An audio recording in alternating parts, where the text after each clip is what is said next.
தமிழக முதலமைச்சராக 2026 தலைவர் தளபதி அவர்கள் வருவார். நல்லதை செய்யறதுக்கு உச்சில இருக்கும் போது இந்த மக்கள் எனக்கு அந்த பதவியை கொடுத்தார்கள், உச்சத்தை கொடுத்தாங்க. அந்த உச்சத்துல இருக்கும் போதே வரணும்னு சொன்ன ஒரே தலைவன் நம் தலைவர் தளபதி மட்டும்தான். அதனால எல்லாருமே பயங்கரமான கண்டிஷன் எது போட்டிருந்தாலும் சரி, இங்க இவ்வளவு பேர் நீங்க வந்திருக்கிறீங்க. உண்மையாகவே பார்க்கறதுக்கு ரொம்ப ரொம்ப திரும்ப திரும்ப சொல்றேன், சந்தோஷமா இருக்குது.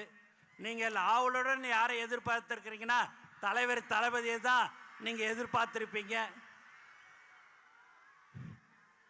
இங்க இருக்கிற மக்கள் பயங்கரமான நீங்க ஒரு பாசத்தை தளபதி கிட்ட வச்சிருக்கிறீங்க. அந்த பாசம் புதுச்சேரி மக்கள் இருந்தாலும் சரி, தமிழகமாக இருந்தாலும் சரி, அது எந்த ஒரு தமிழனாக இருந்தாலும் சரி, யாராக இருந்தாலும் சரி, பாசத்தை காட்டுற ஒரே தலைவன் நம் தலைவர் தளபதி மட்டும்தான். அதனால நீங்க எல்லாம் வந்திருக்கிறீங்க, ரொம்ப ரொம்ப சந்தோஷம். ஆகவே நீங்கள் எல்லோரும் இன்னும் இருக்கிறது 3-4 மாதம்தான். அந்த 3-4 மாதம் உழைத்தால் நம்மளும் புதுச்சேரி மாநிலத்தில் நம்மளுடைய ஆட்சியில் கண்டிப்பாக இருக்கும். அதில் எந்தவித சந்தேகமும் உங்களுக்கு இருக்க வேண்டாம். நாம் உழைத்து கொண்டிருக்கிறோம். கடந்த 32 வருடமாக எந்த ஒரு எதிர்பார்ப்பும் இல்லாமல் உழைத்து கொண்டிருக்கிற ஒரு உண்மையான குடும்பம் நம்மளுடைய தளபதி குடும்பம் மட்டும்தான், வேற யாரும் இல்லை. இந்த மாதிரியான ஒரு கூட்டத்தை இங்கே நம்ம பாண்டிச்சேரியில் கூப்பிடணும் அப்படின்னா ஒரு 6 மாதம் ஒர்க் பண்ணி எல்லாம் கொடுத்து எல்லாம் வான்னு சொன்னாதான் இங்கே வருவாங்க. இங்கே தலைவருடைய முகம், தலைவர் வராருன்னு சொன்னாலே வர்ற ஒரு உண்மையான ஒரு கூட்டம் எது என்று சொன்னால் இதுதான் நம்மளுடைய தமிழக வெற்றி கழகம். ஆகவே நீங்கள் எப்போதும் நம்மளுடைய தோழர்கள் இன்னும் 3-4 மாதம் கடுமையாக நீங்கள் உழைக்க வேண்டும். அதை உழைத்தால் கண்டிப்பாக நம்மளுடைய ஆட்சி கண்டிப்பாக புதுச்சேரி மாநிலத்திலும் இருக்கும் என்று கூறிக்கொண்டு எனக்கு வாய்ப்பு கொடுத்த தலைவர் தளபதி அவர்களுக்கும் மற்றும் அனைத்து நல்ல உள்ளங்களுக்கும் நன்றி கூறி விடைபெறுகிறேன். நன்றி, வணக்கம். தெய்வத்தால் ஆகாது எனினும் முயற்சிதான் மெய்வருத்த கூலி தரும். எப்படி இருக்கீங்க? எப்படி இருக்கீங்க? 72 நாள் கழிச்சு அண்ணன் புதுச்சேரியில் இறங்கியிருக்காரு. அது எதுக்காக நம்ம தெரிஞ்சுக்கணும். கிட்டத்தட்ட கரூர் சம்பவத்துக்கு அப்புறம் முக்கியமா நான் இங்க சொல்றேன், இங்க இருக்க காவல்துறைக்கு ஒரு மிகுந்த கரவொலியோட நம்ம நன்றி சொல்லணும். மிகுந்த கரவொலி. இதை பார்த்து சிஎம் சார், தமிழ்நாட்டு தான் வந்து காவல்துறையில சட்டம் ஒழுங்கு சரின்னு சொல்றீங்களே, கொஞ்சம் தெரிஞ்சுக்கோங்க. ஒரு சின்ன மாநிலம் புதுச்சேரின்னு சொல்றீங்களே, இந்தியாவுக்கே இந்த காவல்துறை ஒரு முன்னுதாரணமாக இருந்துகிட்டு இருக்கு. காவல்துறை மட்டுமல்ல, இங்க இருக்கக்கூடிய ஒட்டுமொத்த மக்களும், இங்க இருக்க முதலமைச்சர் அவர்களுக்கும் எங்களோட நன்றியை நாங்கள் தெரிவிச்சுக்கிறோம்.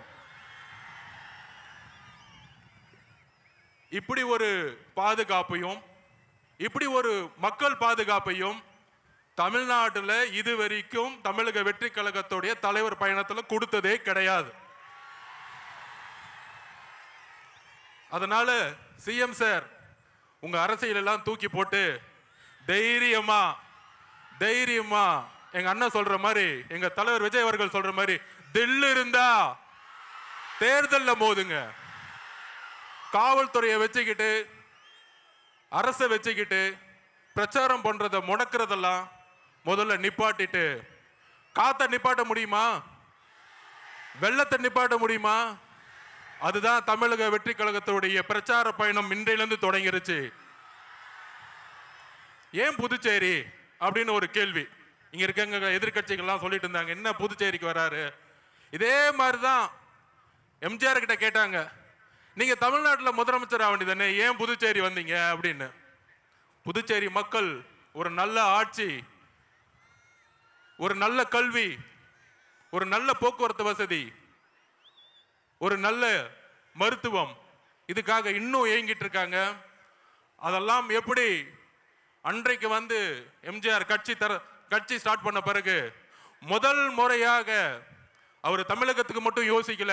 எம்ஜிஆர் அவர்கள் கட்சி ஸ்டார்ட் பண்ண பிறகு புதுச்சேரிக்கும் யோசிச்சாரு.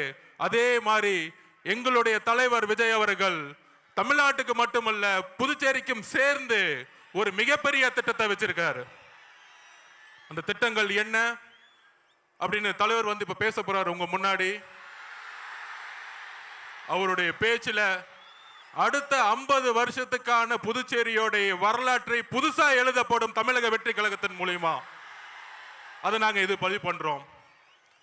அதாவது ஃபர்ஸ்ட் ஒரு டோக்கன் போட்டு கூட்டத்தை மக்கள்ல விடணும்னு சொன்னாங்க. ஆனா இதே வந்து கிட்டத்தட்ட இங்க ஒரு 100 ஏக்கர் 200 ஏக்கர் தமிழக வெற்றி கழகத்தோடைய மாநாடு மதுரையில போட்டோம். எந்த கட்சியும் அந்த மாதிரி மாநாடு போட்டதில்லை. 500 ஏக்கர்ல மாநாடு போட்டோம்.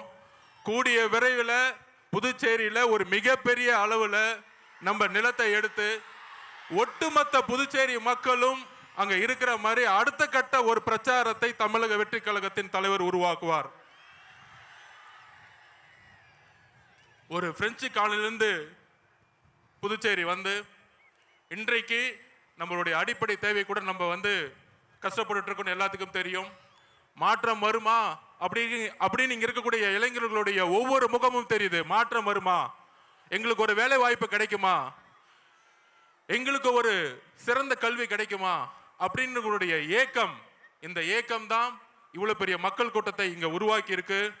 கண்டிப்பாக மிகப்பெரிய எழுச்சி 1970 உருவான மாதிரி நம்மளுடைய தலைவர் வரக்கூடிய தேர்தலில் தமிழகத்தின் முதலமைச்சராக உருவாகி பாண்டிச்சேரியிலையும் தமிழக வெற்றி கழகத்தின் முதல்வரை உருவாக்கி ஒரு மிகப்பெரிய ஒரு புதிய விஷயத்தை உருவாக்குவாரு. அதுக்கான திட்டங்கள், அதுக்கான மேனிஃபெஸ்டோ கூடிய விரைவில் வந்து நீங்க பாப்பீங்க.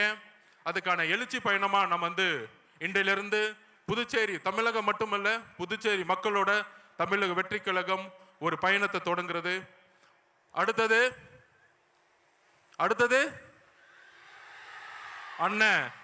அண்ணன் வராரு. நன்றி, வணக்கம், தேங்க்யூ.